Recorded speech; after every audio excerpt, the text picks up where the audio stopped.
Hi Mark, I'm Doris Wang Yaxing. My student number is S04411031. I'm a sophomore. This week's TED Talk is Lucy Kalanithi. What makes life worth living in the face of death? A few days after my husband Paul was diagnosed with stage 4 lung cancer, we were lying in our bed at home, and Paul said, "It's going to be okay." And I remember answering back, "Yes, we just don't know what okay means yet."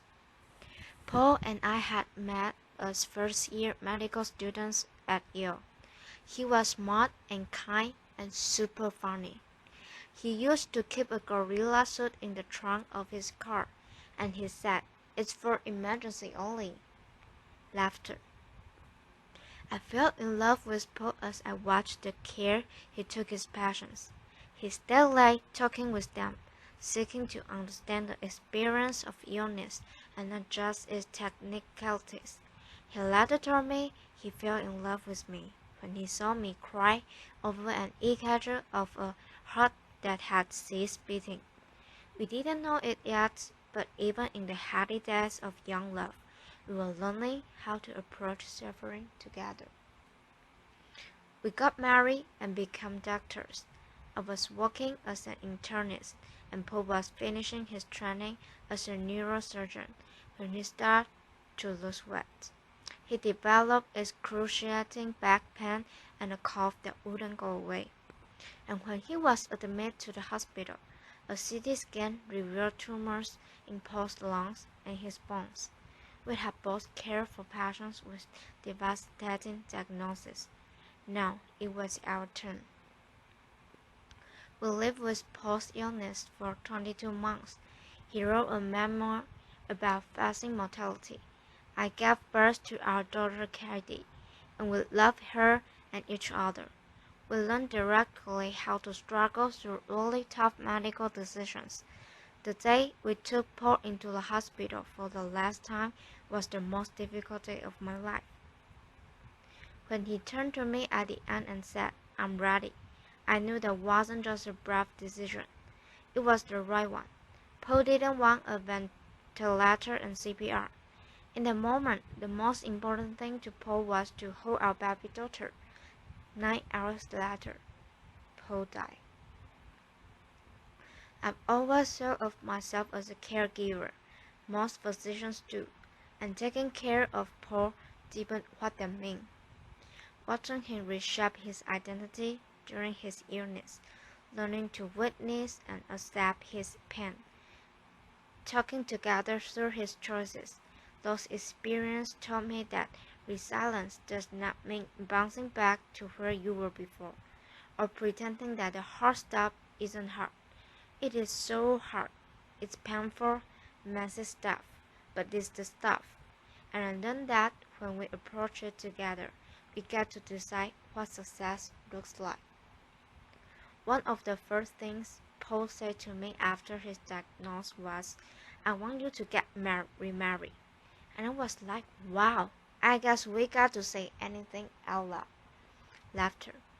It was so shocking and heartbreaking, and generous and really comforting because it was so starkly honest, and the honesty turned out to be exactly what we need. Early in Paul's illness, we agreed we would just keep saying things out loud. Tasks like making a will or completing our advanced directives, tasks that I had always avoided, were not as daunting as they once seemed. I realized that completing an advanced directive is an act of love, like a wedding vow, a pact to take care of someone, codifying the promise that till death do us part. I will be there, if needed. I will speak for you. I will honor your wishes. That pep work became a tangible part of our love story. As physicians, Paul and I were in a good position to understand and even accept his diagnosis. We weren't angry about it, luckily, because we'd seen so many patients in devastating situations, and we knew that death is a part of life. But it's one thing to know that it was a very different experience to actually live with the sadness and uncertainty of a serious illness. Huge strides are being made against lung cancer, but we knew that Paul likely had months to a few years left to live. During that time, Paul wrote about his transition from doctor to patient.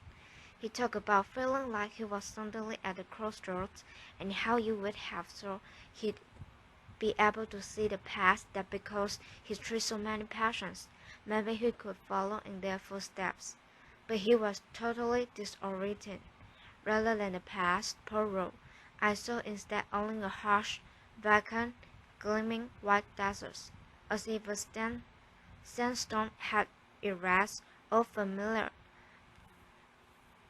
reality. I had to face my mortality and try to understand what made my life worth living. I need my oncologist's help to do so. The clinicians taking care of Paul gave me an even deeper appreciation for my colleagues in healthcare. We have a top job. We're responsible for helping patients have clarity around their prognosis and their treatment options, and that's never easy. But it's especially tough when you're dealing with potentially terminal illnesses like cancer. Some people don't want to know how long they have left. Others do. Either way, we never have those answers. Sometimes we substitute hope by emphasizing the best case scenario. In a survey of physicians, 55% said that paint a rosier picture than their honest opinion when describing a patient's prognosis.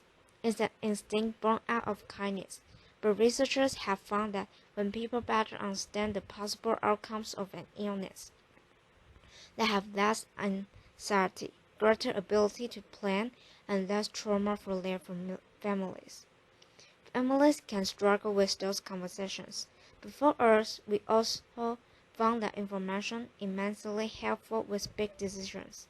Most notably, whether to have a baby, months to a few years meant Paul was not likely to see her grow up, but he had a good chance of being there for her birth and for the beginning of her life.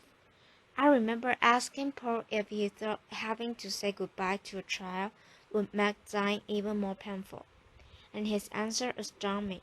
He said, wouldn't it be great if it did? And we did it, not in order to fight cancer, but because we were learning that living fully means accepting suffering. Paul's oncologist tailored his chemo so he could continue working as a neurosurgeon, which initially we thought was totally impossible. When the cancer advanced and Paul shifted from surgery to writing, his palliative care doctor prescribed a stimulant medication so he could be more focused. They asked Paul about his priority and his worries. They asked him what trade-offs he was willing to make. Those conversations are the best way to ensure that your health care matches your values. Paul joked that it's not like that birds and bees talk you have with your parents, where you all get it over with as quickly as possible, and then pretend it never happened. You revisit the conversation as things change. You keep saying things out loud. I'm forever grateful because Paul's clinicians felt that their job wasn't to try to give us answers they didn't have, or only to try to fix things for us, but to counsel Paul through painful choices when his body was failing but his will to live wasn't.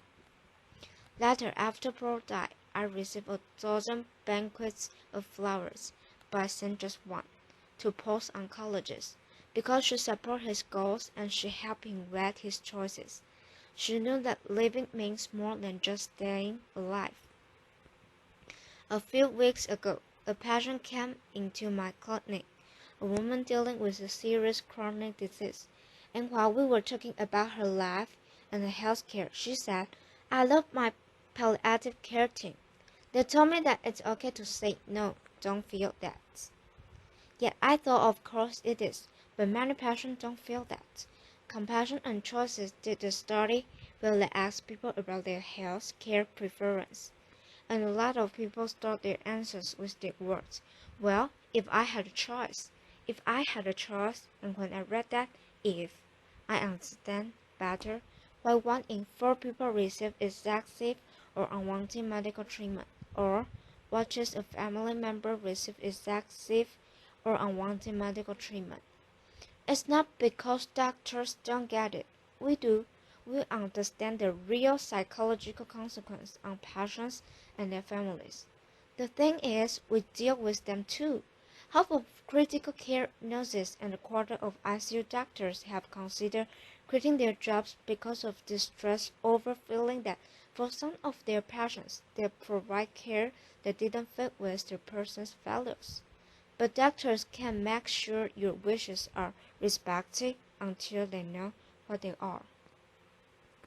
Would you want to be on life support if it offered any chance of longer life? Are you most worried about the quality of that time rather than quantity? Both of those choices are thoughtful and brave, but for all of us, it's our choice. That's true at the end of life and for medical care throughout our lives. If you're pregnant, do you want genetic screening? Is a knee replacement right or not? Do you want to do dialysis in a clinic or at home? The answer is it depends. What medical care will help you live the way you want to? I hope you remember that question the next time you face a decision in your health care. Remember that you always have a choice, and it is okay to say no to a treatment that's not right for you. There's a poem by W.S. Merwin. It's just 2 sentences long that captures how I feel now. Your absence has gone through me like thread through a needle. Everything I do is stitched with each color. For me, that poem evokes my love for Paul and the new fortitude that came from loving and losing him. When Paul said it's going to be okay, that didn't mean that we could cure his illness. Instead, we learned to accept both joy and sadness at the same time, to uncover beauty and purposes, both despite and because we are all born and we all die. And for all the sadness and sleepless nights, it turned out there is joy.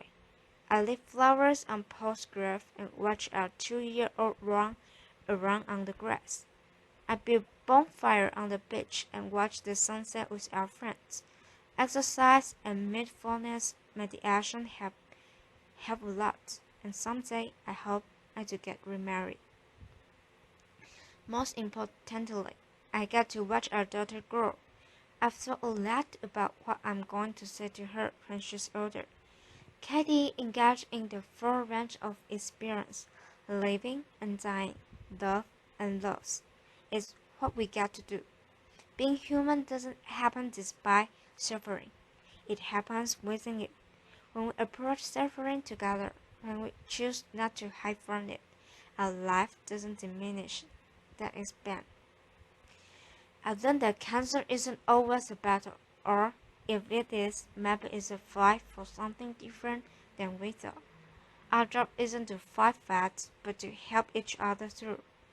Not as soldiers, but as shepherds. That's how we make it okay. Even when it's not, by saying it out loud, by helping each other through. And the gorilla suit never hurts either. Thank you. Applause.